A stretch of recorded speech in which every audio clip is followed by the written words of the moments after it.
खाओ खाओ।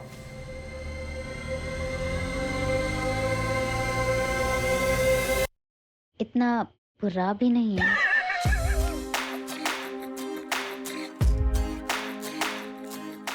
एक बात बोलूं, तुम जब हंसती हो ना और भी खूबसूरत लगती।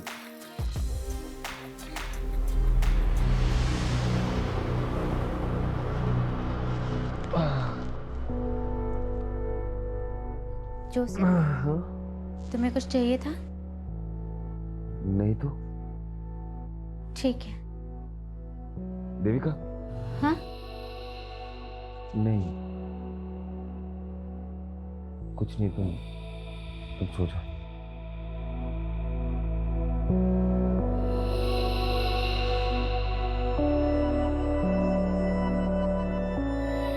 रिश्ते भी अजीब होते हैं। सच में? देविका, आज मैं इतना खुश हूं। हम 2 से 3 होने वाले।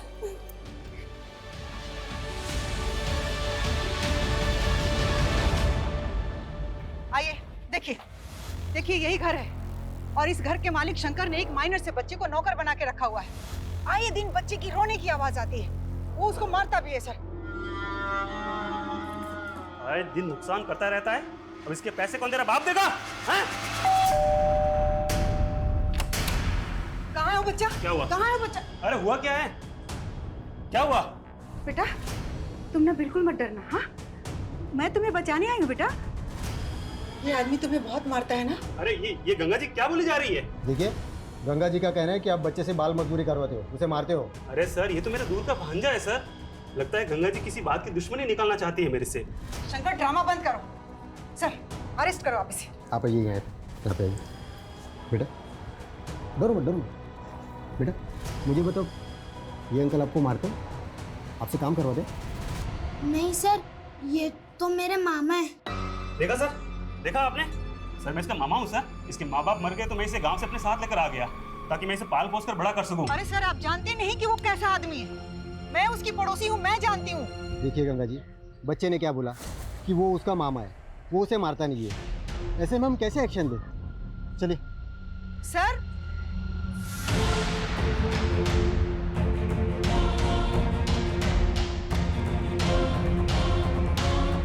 क्या हुआ माँ? अरे बेटा, ये कांस्टेबल भी ना शंकर की बातों में आ गया। लगता है मुझे किसी बड़े पुलिस ऑफिसर से बात करनी पड़ेगी। अरे माँ, ये शंकर कितना संकी है आपको पता है ना?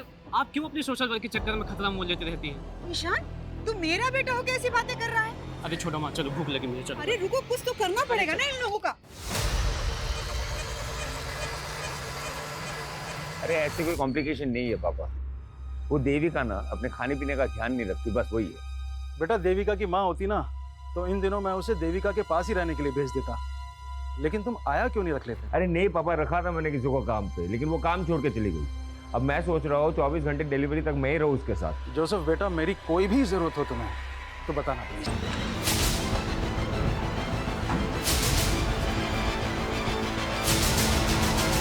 घर में कहीं भी सुसाइड नोट जैसा तो कुछ नहीं मिला। हैरानी की बात है, हस्बैंड कह रहा है कि दोनों के बीच में सब कुछ ठीक ठाक था। अगर ठीक ठाक था तो फिर बीवी ने सुसाइड क्यों किया? कोई तो बड़ी वजह होगी। उसे वजह के बारे में कुछ पता ही नहीं। पड़ोसी से पता करो, क्या वाकई मियाँ बीवी के बीच में सब कुछ ठीक ठाक था? सर, कल ही मैंने अपनी बेटी से फोन पर बात की थी। ऐसा लगा ही नहीं कि वो अचानक से ऐसा कदम उठा लेगी। लेकिन आपकी बेटी ने खुदकुशी की है तो जाहिर सी बात है कोई बड़ी वजह होगी, वरना आप खुद सोचिए 4-5 महीने की प्रेग्नेंट लेडी इतना एक्सट्रीम स्टेप क्यों उठाएगी? सर, यही बात तो मुझे भी खाई जा रही है। देविका और जोसेफ की शादी कब हुई थी? कितना वक्त हो गया? सर, यही करीब कोई 1.5 साल। और मियाँ बीवी के बीच में रिश्ता कैसा था? कोई अनबन, कोई लड़ाई झगड़ा?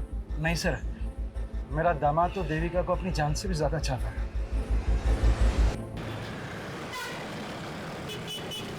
लेकिन शर्मा, एक 4-5 महीने की प्रेग्नेंट औरत जो कि माँ बनने वाली थी, वो ऐसे सुसाइड करेगी? कोई तो बड़ी वजह होगी। अब वजह के बारे में ना तो हस्बैंड को पता है ना फादर को। और उसके पड़ोस में भी इंक्वायरी की, सब लोगों का यही कहना है कि देविका का और उसके पति का काफी अच्छा रिश्ता था। या फिर कोई ऐसी वजह है जो हस्बैंड और फादर भी नहीं जानते, या फिर जानते हैं लेकिन छुपा रहे हैं। शर्मा, जब तक वजह का पता नहीं चल जाता हम केस क्लोज नहीं कर सकते। देविका के दोस्त, रिश्तेदार, call record, social media account सब जगह चेक करो, शायद कोई हिंट मिले। Okay sir.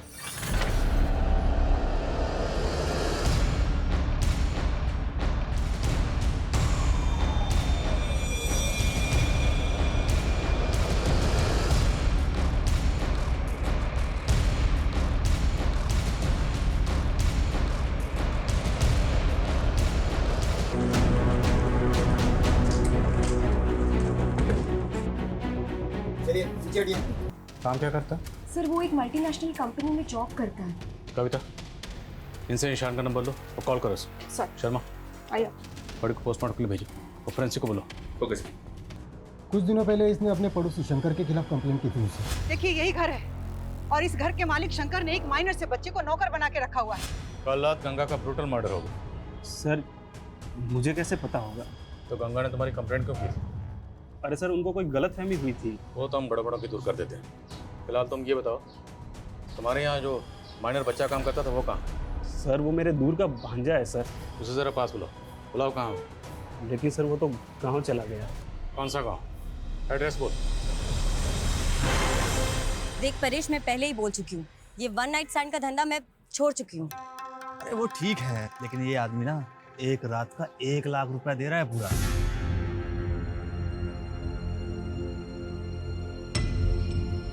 ठीक है, 1 लाख बोल दे उसको, वर्षा आ जाएगी।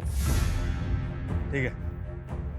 साले यहाँ हम लाखों का धंधा कर रहे हैं और तू बस 1 लाख रुपए के लिए मुझे। अरे बेबी सोच, जो आदमी एक वन नाइट स्टैंड का तुझे 1 लाख रुपए दे रहा है वो कितनी मोटी आसामी होगा।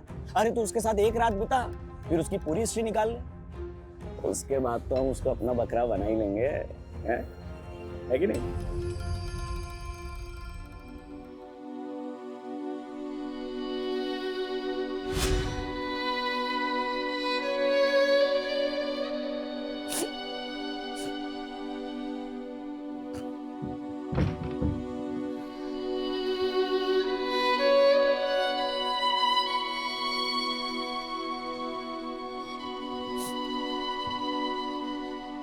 देखो देविका, मैं समझ सकता हूँ कि तुम अपने फादर को बहुत मिस कर रही हो, लेकिन मेरा विश्वास करो, तुम्हें खुश रखने के लिए मुझसे जो भी होगा ना मैं करूँगा। मैंने तुम्हें बोला था ना कि पापा को शादी के लिए मना कर दो। तुम्हें अच्छे से मालूम था कि ये शादी मेरी मर्जी से नहीं हो रही। देखो देविका, समझदारी इसी में है that you accept the truth, और सच्चाई ये है कि अब हमारी शादी हो चुकी है, लेकिन जो वादा मैंने तुम्हारे पापा से किया है वही वादा तुमसे भी कर रहा हूँ कि तुम्हें खुश रखने के लिए मैं कुछ भी करूँगा। लेकिन मैं तुमसे प्यार नहीं करती। वो तो मुझे पता है, प्यार तो बहुत दूर की बात है, तुम शायद मुझे पसंद भी नहीं करती, लेकिन देखना एक दिन तुम्हें मुझसे प्यार हो ही जाएगा। ये सब कभी नहीं होगा, और हाँ, आइंदा मुझे छूने की कोशिश मत करना। सर मैंने देविका का सीडीआर और सोशल मीडिया अकाउंट चेक किया, उससे कोई भी क्लू नहीं मिल रहा है कि उसने सुसाइड क्यों किया। लेकिन सर उसकी डेली एक्टिविटी में एक चीज़ बहुत अजीब थी, वो चर्च के सामने एक आदमी को रोज खाना खिलाने जाती और वो भिखारी कुछ दिनों से गायब है। तो तुम्हें लगता है उस भिखारी का देविका के सुसाइड से कुछ ताल्लुक हो सकता है? हो सकता है सर। ठीक, पता करो भिखारी कौन है और कहाँ गायब सर। और जोसेफ को बुलाओ। Okay sir. सर, गंगा के बेटे ईशान का कुछ पता नहीं चल रहा। पता चला है कि वो गंगा के मर्डर से एक दिन पहले से ऑफिस नहीं आ रहा था। तो यू थिंक कि ईशान के गायब होने का उस ईशान के कॉल रिकॉर्ड चेक करो। Okay sir. और सर, गंगा का फोन अनलॉक हो गया जो हमें क्राइम सीन से मिला था। उसके फोन के रिकॉर्ड के मुताबिक उसने लास्ट कॉल केदार वर्मा को किया था। सर दरअसल गंगा जी गरीबों और बेसहाराओं के लिए एक रैन बसेरा बनवाना चाहती थी, तो वो मेरे थ्रू ही सर ज़मीन देख रही थी, इसलिए मैंने उनको कॉल किया था सर। आप गंगा जी को कब से जानते थे? करीब 6-7 महीने से। उनका किसी से कोई झगड़ा, कोई दुश्मनी? सर इसके बारे में तो मुझे कुछ नहीं पता है सर। अगर गंगा कोई ज़मीन खरीदने वाली थी तो हो सकता है उसने घर में कुछ कैश ला के रखा और इसी कैश की वजह से उसको मार दिया गया। सर, शंकर ने अपने भांजे का जो गांव का एड्रेस दिया था वो फेक निकला, और सर शंकर भी घर पे नहीं है, शायद वो भाग गया होगा। और ये सब तुम्हारी गलती की वजह से हुआ, क्योंकि तूने गंगा की कंप्लेंट को सीरियसली लिया ही नहीं, मुझे तक नहीं बताया। अब खड़े क्या हो, पता करो शंकर कहाँ भाग गया। सर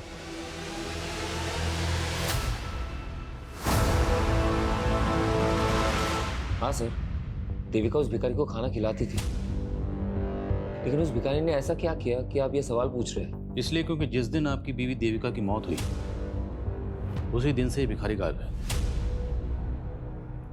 तो आप क्या क्या कहना चाह रहे कि देविका ने सुसाइड नहीं किया? अब किया या नहीं किया ये जांच का मामला है। सर मुझे कुछ समझ में नहीं आ रहा है सर। ठीक है, अब जा सकते हैं, लेकिन कुछ भी याद आए तो बताइएगा। ठीक है सर।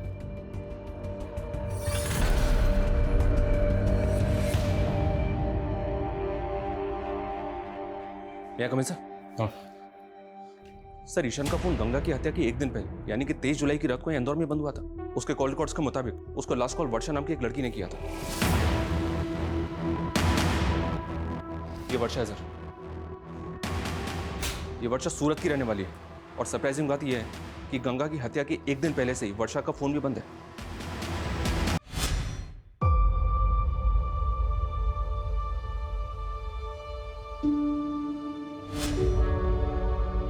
जोसेफ बेटा, मैं समझ सकता हूँ कि देविका की मौत से गहरा धक्का लगा है तुम्हें। अरे बस करो ना पापा, आपको समझ में नहीं आ रहा है क्या?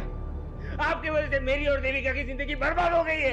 ये कैसी बात कर रहा है बेटा? और नहीं तो क्या, आपको पता था ना देविका मुझसे शादी नहीं करना चाहती थी, लेकिन उसके मर्जी के खिलाफ आपने उसकी शादी मेरे साथ करवा दी। कितनी मुश्किल से मैंने उसके दिल में अपने लिए जगह बनाई थी। देखिए ना क्या हुआ, एक बार भी उसने मेरे बारे में नहीं सोचा। ये तो छोड़ा, हमारे बच्चे के बारे में नहीं सोचा। बेटा मैं भी तो यही जानना चाहता हूँ, तुम दोनों के बीच में तो सब कुछ ठीक चल रहा था, फिर देविका ऐसा कैसे कर सकती है? कहीं किसी ने उसे मार तो नहीं दिया? किसने? मैं भी तो हो सकता हूँ ना। कैसी बात कर रहे हो तुम? पापा आप भी तो हो सकते हो। जोसेफ, तो फिर कौन है उसका दुश्मन? जोसेफ, किसने मारा? अपने आप को संभाल। जोसेफ अपने आप को संभाल। मैं पागल हो रहा हूँ। जोसेफ अपने आप को संभाल। मेरा दिमाग खराब हो रहा है, मुझे समझ में नहीं आ रहा मैं क्या करूंगा। जोसेफ अपने आप को संभालने की कोशिश नहीं करो। रहना है। मैं नहीं जाता हूँ, बेहतर होगा मैं मर जाता हूँ। नहीं जोसेफ, नहीं जोसेफ, जोसेफ छोड़ से।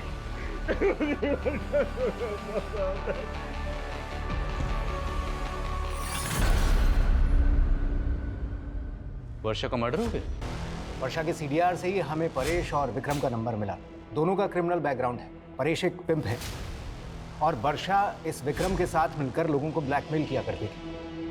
तो ईशान का एक एस्कॉर्ट से क्या ताल्लुक हो सकता है? हो सकता है सर ईशान भी वर्षा और विक्रम से ब्लैकमेल हो रहा हो। ये भी हो सकता है कि ईशान के गायब होने में और गंगा के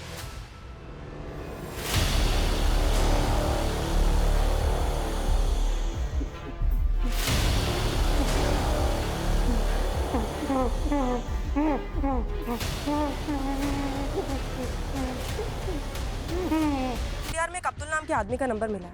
सर ये आदमी थोड़ा सस्पिशियस लग रहा है। कौन है अब्दुल? सर अब्दुल एक मेड एजेंसी चलाता है और कुछ दिन पहले उसके साथ ह्यूमन ट्रैफिकिंग पे पूछताछ भी हो चुकी है। सर देवास पुलिस को शक था कि वो ऐसे लोगों को काम पर लगवाता है जो ह्यूमन ट्रैफिकिंग के विक्टिम है, लेकिन सर उस पर कोई आरोप साबित नहीं हुआ है। तो मुमकिन है शंकर ने इस अब्दुल के जरिए ही उस माइनर बच्चे को काम पे रखा हो। मिलो इस अब्दुल से। मैडम मैं ऐसे वैसे लोगों को काम पे नहीं लगवाता मैडम, सबकी पुलिस वेरिफिकेशन होती है। मैंने शंकर के यहाँ किसी बच्चे को काम पे नहीं लगवाया था। तो शंकर तुझे कॉल क्यों कर रहा था? रोज कितने कॉल आते हैं मैडम मेड सर्वेंट के लिए, अब उसमें शंकर कौन है मैं नहीं जानता। सर एक दूसरे एस्कॉर्ट से उस पे परेश की टिप मिली है सूरत पुलिस को। वो जन्म में कहीं छुपा हुआ है। उठाओ सर मैंने कुछ नहीं किया सर। सर मैं तो उस रात वर्षा के लिए सिर्फ एक क्लाइंट बुक किया था सर। कौन क्लाइंट? नाम बोल। सर मैं उससे पर्सनली जानता हूँ सर। सर उसने मुझे सामने से फ़ोन किया था और वर्षा को 1 लाख रुपए देने के लिए कहा था। सर मुझे लगता है उसने ही मारा होगा उसे। हाँ वो मारा हमें पता है कि वर्षा और विक्रम लोगों को ब्लैकमेल करके लूटते थे। तेरा क्या रोल इसमें? पार्टनर है उनका? हाँ? नहीं सर ये उन दोनों का अलग से कांड है सर। विक्रम का? सर मुझे नहीं पता सर। उस क्लाइंट ने जिस नंबर से कॉल किया था नंबर बोल। अरे जाना यार जा।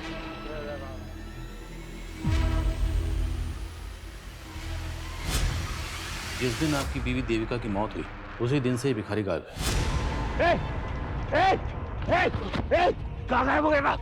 सच बोलो।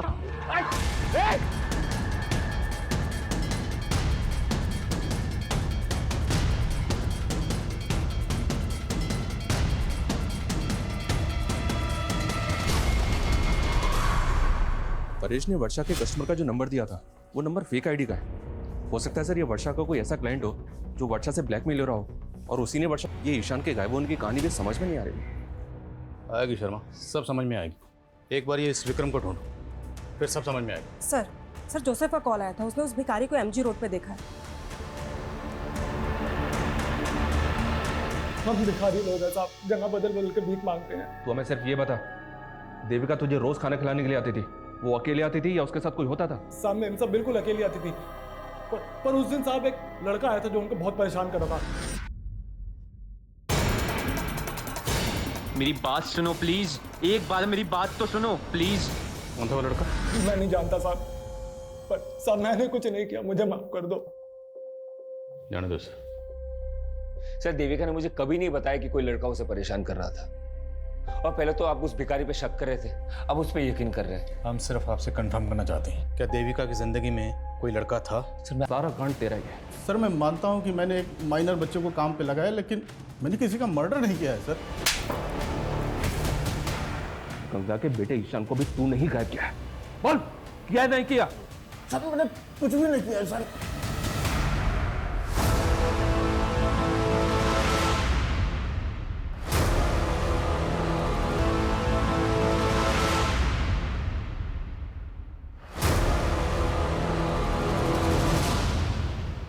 चल ला, अगली किश्त दे। नहीं लाया और ना लाऊंगा। क्या? हाँ, मैंने अपनी वाइफ को सब बता दिया है। तुझे जो वीडियो भेजना भेज। मुझे तो लगा वो वर्षा को उधर ही खत्म कर देगा, पर पता नहीं कैसे वर्षा उसके चुंगल से बच के बाहर आ गई। उसके बाद वो किधर गई, उसने ईशान को फोन क्यों लगाया, मेरे को नहीं मालूम था। पर परेश ने बताया कि जहां वर्षा होती थी वहां हमेशा तू होता था, उसका पार्टनर था ना तू। लेकिन जिस दिन उसका कत्ल हुआ, सिर्फ उसी दिन उसके साथ नहीं था। क्यों? जब मैं लॉज में पहुंचा तब तक वर्षा का कांड हो चुका था साहब। वर्षा! लेकिन साहब वहां मेरी नजर एक विजिटिंग कार्ड पर पड़ी साहब। Visiting card? कातिल ने पहले कत्ल किया और उसके बाद जानबूझ के अपना विजिटिंग कार्ड वहां छोड़ दिया। नहीं साहब, मैं झूठ नहीं बोल रहा हूँ। मुझे मालूम था पुलिस मुझे ढूंढेगी, मेरे पे डाउट करेगी, इसलिए वो विजिटिंग कार्ड मैंने संभाल के रखा। वैक्सीन एंटरप्राइज आप ही की कंपनी? जी हाँ, ये मेरा ही विजिटिंग कार्ड है। लेकिन बात क्या है इंस्पेक्टर साहब? वर्षा को जानते हैं? कौन वर्षा? वहीं मिला। क्या? हमें भी जानकर ऐसी ही हैरानी हुई थी जब हमें पता चला कि आपको एस्कॉर्ट के पास जाने की आदत है। कहीं आपकी बीवी के सोसाइटी? क्या बकवास कर रहा हूँ इंस्पेक्टर साहब? जबान संभाल के, वरना मैं हाथ नहीं संभाल पाऊंगा। सीधे बताओ, कहीं वर्षा का कत्ल भी तुमने? कुछ भी बोल रहे हो आप? मुझे कोई एस्कॉर्ट के पास जाने का शौक नहीं है, और ना ही मैं किसी वर्षा को जानता हूँ। अक्सर मैं ये विजिटिंग कार्ड अपने क्लाइंट्स को दे देता हूँ, तो आपको मिल गया होगा। अभी चलो हमारे साथ, तुझे थाना विजिट करवाते हैं। अरे इंस्पेक्टर साहब, सर मेरे दामाद ने ऐसा कुछ नहीं किया है, आपको गलतफहमी हो रही है। चल मैं लेके आ। अरे इंस्पेक्टर साहब मेरी बात सुनिए। परेश, ध्यान से देखे से, यही वर्षा का क्लाइंट है ना जो वर्षा को बुक करता था? क्या बकवास कर रहे हो आप? तू तो बिल्कुल चुप ही रह। पहचाने से? साहब इतने सालों में मैंने कई मर्दों को वर्षा के पास भेजा है, हो सकता है उनमें से ये भी एक। तू मुझे फंसा क्यों रहा है? मैं तुझे और वर्षा को जानता तक नहीं हूँ। चल। विक्रम, ध्यान से देखे थे, ये वही है ना जिसका विजिटिंग कार्ड तूने हमें दिया था? उस रात लॉज के पास तूने इसी को देखा था ना? और शायद सर, मैं जब वहां लॉज पर पहुंचा तो मैंने इसी को बाहर निकलते हुए देखा था। यही है। अरे आप लोग जानते क्या हो सर?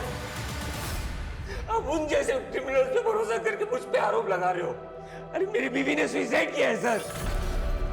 आपको भरोसा नहीं है तो जैसे मेरी बीवी ने फंदा डाल के मर गई ना, उसी तरीके से मेरे गले में भी फांसी का फंदा डाल के मुझे मार डालो सर। ऐसा घिनौना। उसका फोन 23 जुलाई को यहाँ इंदौर में ही एक्टिव था। तो फिर ये विक्रम वर्षा मर्डर केस में जोसेफ को फंसाना चाहता है? कहीं ऐसा तो नहीं कि 23 जुलाई को जोसेफ का कोई क्लाइंट सूरत गया था जिसे उसे अपना विजिटिंग कार्ड दिया था? जोसेफ के क्लाइंट की लिस्ट निकला। Okay sir. और सर, ये जोसेफ का करना क्या है? छोड़ दो फिलहाल, लेकिन नजर रखो। Okay.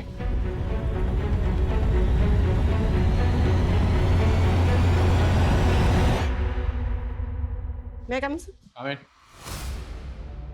Sir, state agent Kedar के बारे में इंफॉर्मेशन मिली है। उसने एक बिल्डर के साथ मिलकर फॉरेस्ट लैंड पर अनऑथराइज्ड कंस्ट्रक्शन करवा लिया और सर वहाँ के सारे फ्लैट्स भी बेच दिए। सर ये घोटाला बहुत बड़ा है और सर ये भी मालूम पड़ा है कि उसकी फॉरेस्ट डिपार्टमेंट के लोगों के साथ काफ़ी अच्छी साठगांठ है।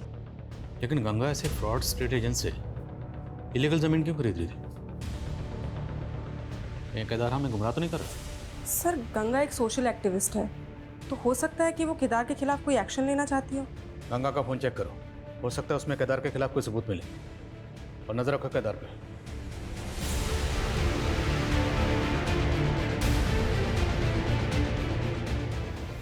सर, गंगा के फोन का डेटा चेक किया। उसके फोन के डेटा से एक वीडियो रिट्रीव हुआ है जो पहले डिलीट किया गया था, और वीडियो काफी शॉकिंग है। ये देखिए सर। कुछ छिपा नहीं रहा सर। मैं तो जानता था नहीं इस वीडियो के बारे में। और ये देविका के साथ कौन? यही तो हम जानने हैं कि देविका के साथ किसने और क्या। सर मुझे इस वीडियो के बारे में कुछ नहीं पता। मेरी बेटी के साथ ये सब हो रहा था। आप नहीं जानते इस बारे में? क्या देविका ने भी आपको कभी नहीं बताया कि उसके साथ ये सब हो रहा था? नहीं सर। ये देविका का हस्बैंड और फादर वाकई इस वीडियो के बारे में कुछ नहीं जानते? जोसेफ की क्लाइंट लिस्ट का क्या हुआ? सर जोसेफ की क्लाइंट लिस्ट में फिलहाल अभी तक ऐसा कोई नहीं मिला है जिसका वर्षा, विक्रम या इस परेश के साथ कोई कनेक्शन।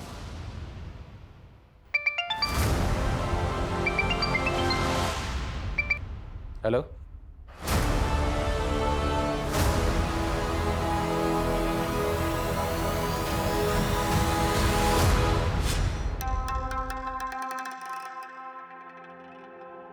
हाय।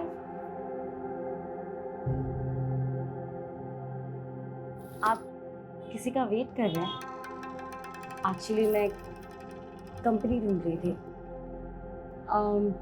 अगर आपसे कोई मिलने आने वाला है तो कोई बात नहीं। Excuse me. अरे सुनिए तो। अरे ये क्या बदतमीजी है?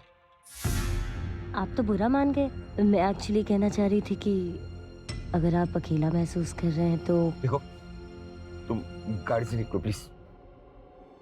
क्या है ना, पास में एक होटल है।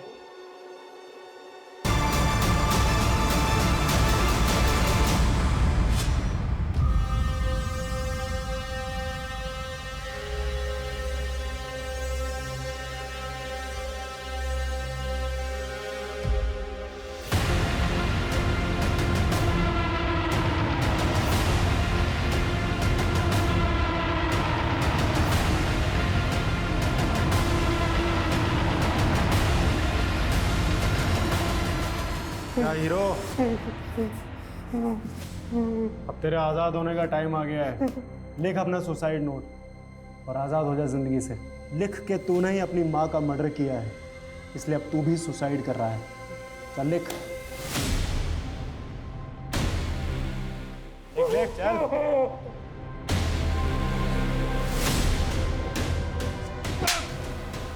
पुलिस को गुमराह करता है।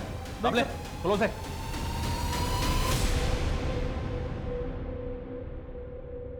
सर मैंने गंगा को सर मैं झूठ नहीं बोल रहा हूँ सर। मैं उसको सबक सिखाना चाहता था क्योंकि उसने मेरा जीना आराम कर दिया था सर।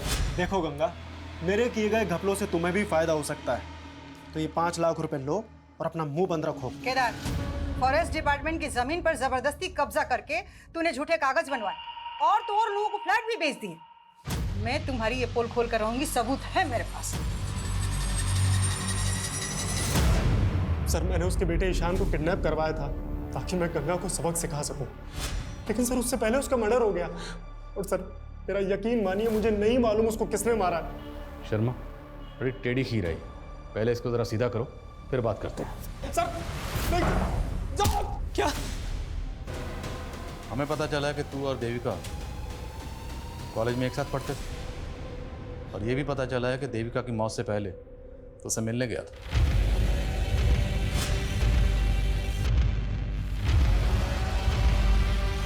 देविका प्लीज मेरी बात सुनो। देखो, हमारे बीच जो भी था सब खत्म हो चुका है। मेरी जोसेफ से शादी हो चुकी है। आइंदा मुझसे मिलने की कोशिश मत करना। देविका, मानता हूँ सर कि मैं देविका को कॉलेज टाइम से प्यार करता हूँ, लेकिन आप ये सब क्यों पूछ रहे हैं? ये वीडियो सर मेरी माँ के फोन में। वीडियो में ये देविका के साथ कौन है, और ये वीडियो तुम्हारी माँ के फोन में क्यों था? सर मेरा यकीन कीजिए, मैं नहीं जानता इस बारे में सर। वर्षा के बारे में तो जानते हो ना, क्या कनेक्शन है उसके साथ? कुछ छुपाना मत, वरना बुरे फंसोगे। बोलो। सर देविका खोने के बाद मैं अपनी लाइफ से फ्रस्ट्रेट हो गया था सर, और इसी फ्रस्ट्रेशन में प्रोस्टिट्यूट्स के साथ तभी सर मैं वर्षा के कांटेक्ट में आया, लेकिन सर वो तो मुझे ही लूटने की कोशिश कर रही थी।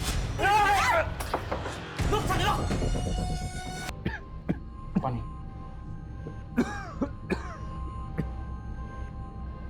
ये अचानक से तुम्हें हो क्या रहा है? दिन पे दिन तबीयत खराब सी होती जा रही है।